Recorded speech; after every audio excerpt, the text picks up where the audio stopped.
Bonsoir et bienvenue sur Tandem 2.0 pour notre rubrique Guide en tandem. Deuxième partie pour parler de Jérusalem et ce soir j'ai le plaisir d'être avec Galit. Bonsoir Galit. Salut Jérôme. Merci d'être avec nous, de partager ma passion pour Israël, le tourisme. Avec plaisir, tu sais que je suis toujours ravie de partager les émissions et le plateau avec toi. C'est toujours un bonheur de t'écouter nous parler de ce pays. C'est gentil, c'est un plaisir partagé. Donc première partie sur les portes de Jérusalem, on a parlé de la porte de Jaffa, on a parlé de la porte de Damas, de la nouvelle porte, de la porte d'Hérode. Et là, on va continuer notre tour donc avec les autres portes de Jérusalem, côté est et côté sud. Ok. Donc on disait, la vieille ville de Jérusalem, fortifiée par Souleymane le Magnifique il y a 500 ans, 4 km de fortification, 6 portes qu'il va faire à l'époque, et 8 portes en tout, puisque en plus de ces 6 portes, on a une porte donc, qui va être faite par les Français fin 19e siècle, et une porte scellée, la porte dorée, la porte mystère, dont on va parler ensemble. Allez. Première porte dont on parle ce soir ensemble, la porte des Lions. Sha'ar HaArayot. Sha'ar HaArayot, mais bien sûr, comme toujours à Jérusalem, il n'y a pas un seul nom parce que ce serait trop facile. Donc Sha'ar HaArayot, la porte des Lions, on l'appelle également la porte de Marie ou la porte Saint-Étienne. Ah ouais. Alors, c'est de noms moins connus, mais qui viennent de l'histoire.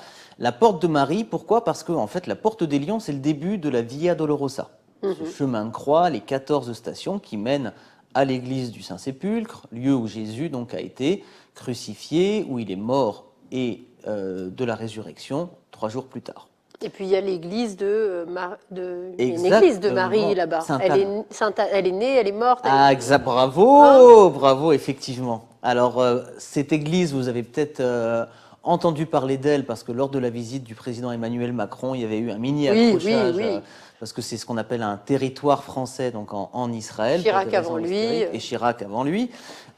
Donc on a à quelques dizaines de mètres de la porte des Lions cette église Sainte-Anne, où, selon la tradition chrétienne, serait née Marie, mère de Jésus. Ouais. D'où le nom donné à la porte de Marie par rapport à ce lieu de naissance. Le nom de porte de Saint-Étienne vient de la tradition selon laquelle le premier martyr, le proto-martyr Étienne, aurait été lapidé près de la porte. Donc on est juste après l'époque de Jésus, à une époque où il était interdit de revendiquer sa croyance en Jésus. Il l'a dit un peu trop haut et fort, et donc il a été lapidé à cet endroit-là. Donc porte qui a 3 noms, mais le nom le plus connu, c'est la porte des Lions. Pourquoi ce nom ? Parce qu'on voit de chaque côté de la porte une double paire de lions, à droite et à gauche, qui sont gravés, qui sont encastrés dans la porte. Ouais. Cette porte, on peut rentrer donc dans la vieille ville en voiture. C'est par cette porte que les parachutistes israéliens sont rentrés en 1967, pendant la guerre des 6 jours, pour accéder à la vieille ville de Jérusalem. Si on revient sur cette histoire de lions, alors d'abord, on l'appelle les lions, mais on va voir sur cette photo en grand plan, ce sont des félins. On les a assimilés à des lions, mais je dirais que la ressemblance est discutable, n'est-ce pas ? Ça ressemble à rien. Ça ressemble à rien, on dirait des gros chats peut-être, avec un sourire un peu narquois en coin. Donc on a côté droit et côté gauche cette représentation. Alors pourquoi ces lions ? On pourrait dire parce que Souleymane le Magnifique, dans son cauchemar d'être dévoré par des lions, a voulu faire un clin d'œil et les a mis sur la porte. En vérité, ces lions, c'était le symbole du sultan qui régnait avant les Ottomans, sultan Mamlouk Beybars. Les Mamelouks, c'était ce peuple d'enfants esclaves, mais très érudits, élite de l'armée, de l'administration. Et à un moment, ils se sont dit, puisqu'on est les meilleurs, on va arrêter d'être esclaves et devenons calife à la place du calife. Donc ils ont renversé le sultan en Égypte, ils ont pris le pouvoir et ils ont régné pendant plusieurs centaines d'années. Et ce Beybars avait comme symbole des lions. Assez gros félins, disons. Oui, parce que à mon avis, ils n'avaient pas de bons sculpteurs à l'époque. Oui, c'était certainement ça. Sous la main, Souleymane. Et donc, on retrouve... alors, on sait que c'est lui parce qu'on a plein de gravures, notamment en Israël, on a retrouvé à Sfat, énorme forteresse sur laquelle on a retrouvé ces gravures. Aussi moche. Aussi authentique. Aussi authentique. Dans mon métier, on dit authentique. Donc, tradition et authentique, c'est les maîtres mots. Et également à Ramleh, il y a un énorme pont avec ces gravures de lions. Et donc en architecture, pour info, c'est ce qu'on appelle une spolia, c'est-à-dire qu'on récupère quelque chose d'existant, on le colle sur une autre œuvre architecturale, sans dire que ça venait d'autre part, sans mettre le copyright. Et donc on a ces paires de lions qui vont faire de la porte des Lions ce nom bien connu. L'autre porte qu'on va avoir côté est, c'est la porte dorée. Alors on peut voir sur la photo, on est sur le mont des Oliviers, on regarde Jérusalem en étant à l'est de la ville, on voit un cimetière, la fortification, et au milieu de la muraille, on voit deux énormes portes. Ouais. Ces deux énormes portes, elles ont été murées il y a plusieurs centaines d'années. Et là aussi, elles ont plusieurs noms. On les appelle les portes dorées, selon la tradition chrétienne du passage de Jésus dans la ville de Jérusalem par ces portes-là. La Mishnah laisse à penser que ces portes seraient les portes de Shushan. Et l'autre nom hébreu qu'on utilise pour ces portes, ce sont les Sha'ar Arachamim, les portes de la miséricorde. Sha'ar Arachamim, donc ça donne les portes dorées. Et est-ce que... Non, c'est un autre symbole. Porte dorée, c'est les chrétiens et c'est resté parce que d'accord, mais sinon, plus poétique. Si on doit l'appeler en français, on dit la porte de la miséricorde. Non, si porte dorée. On l'appelle la porte dorée. Porte dorée. Et la porte dorée dans le 12e arrondissement de Paris, c'est référence à cette porte-là? Je sais pas. Je sais pas, mais c'est rigolo. Ici, c'est vraiment particulier et symbolique de l'entrée de Jésus dans Jérusalem. Un événement très important lors du dernier dimanche avant la crucifixion, ce qui a donné le dimanche des rameaux.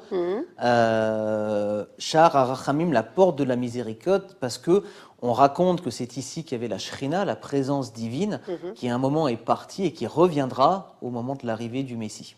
D'accord, du Mashiach, donc à cet endroit-là, exactement. Au niveau de ces portes dorées. Niveau de ces portes dorées. Et c'est pour ça que les Ottomans l'ont muré.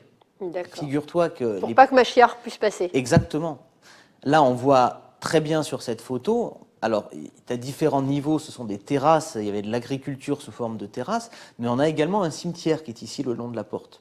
C'est pas le cimetière juif du Mont des Oliviers. Voilà, c'est ça, c'est ce que j'ai dit. On dirait le Mont des Oliviers. Oui, exactement. Le Mont des Oliviers, il est juste de l'autre côté. Ouais. Là, c'est un cimetière musulman qui date de la même époque parce qu'il y avait la croyance que le Messie, le Mashiach, comme un Cohen, ne pourrait pas passer par un cimetière. Et donc, symboliquement, on a voulu empêcher que le Messie juif rentre à Jérusalem.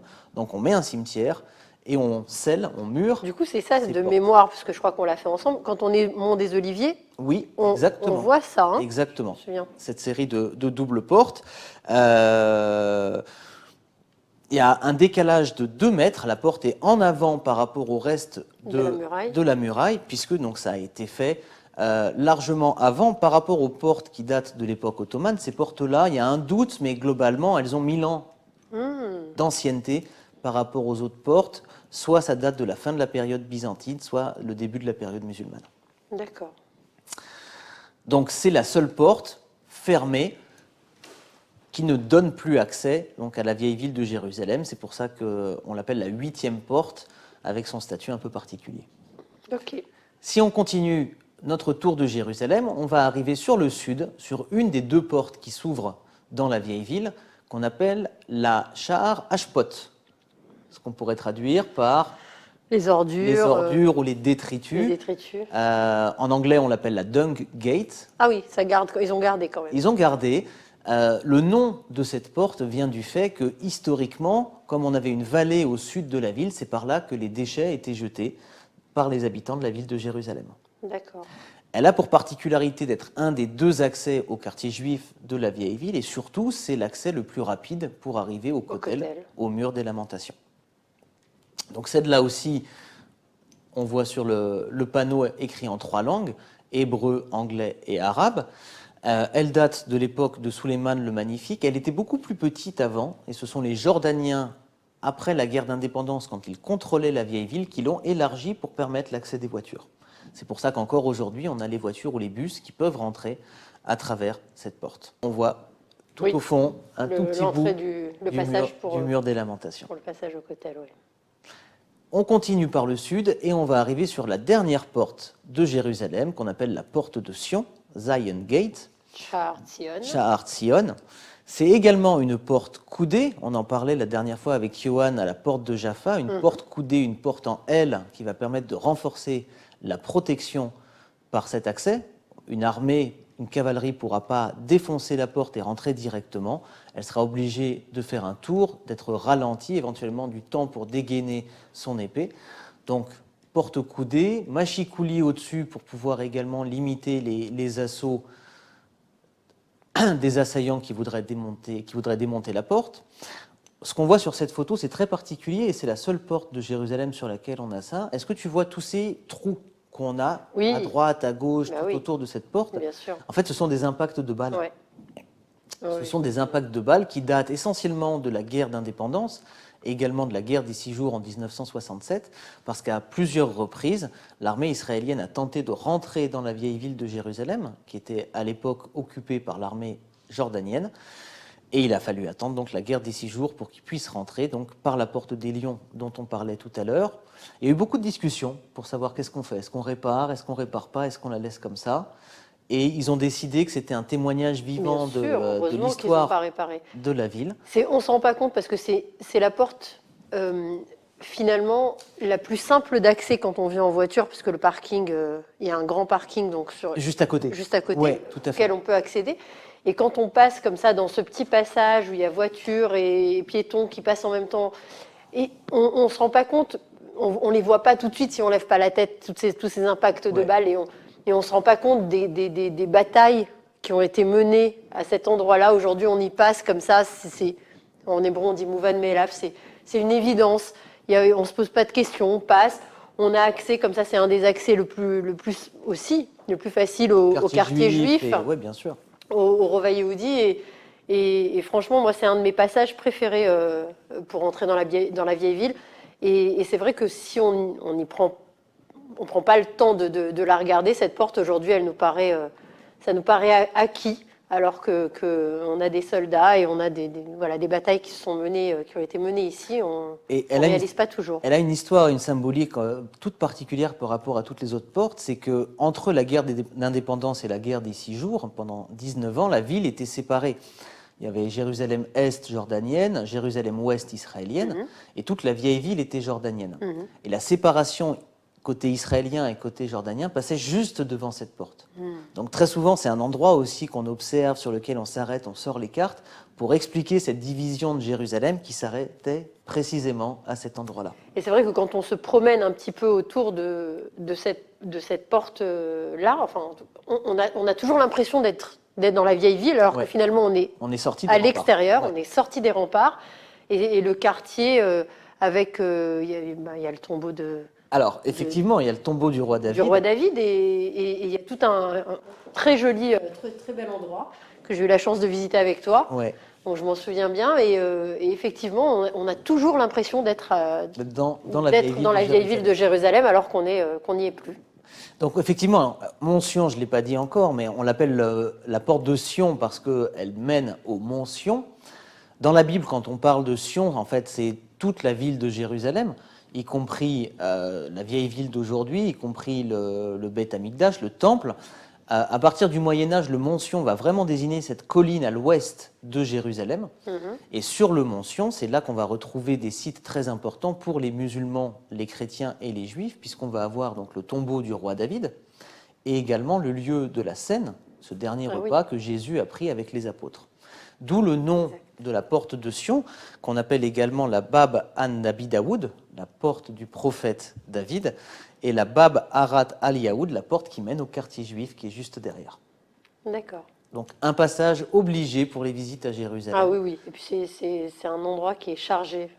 Émotionnellement, moi je trouve c'est chargé d'émotions quand on passe là. Oui, tout à fait. Merci Galit, on a fait le tour des portes de Jérusalem, donc porte de Jaffa, porte de Damas, porte d'Hérode, la nouvelle porte qu'on oublie toujours, cette petite en face de l'ancien quartier français, la porte des Lions, la porte dorée, la porte des détritus et pour finir, la porte de Sion. C'était un plaisir d'être avec toi pour cette chronique. Comme d'habitude. À très bientôt chers amis pour une nouvelle chronique Guide en tandem.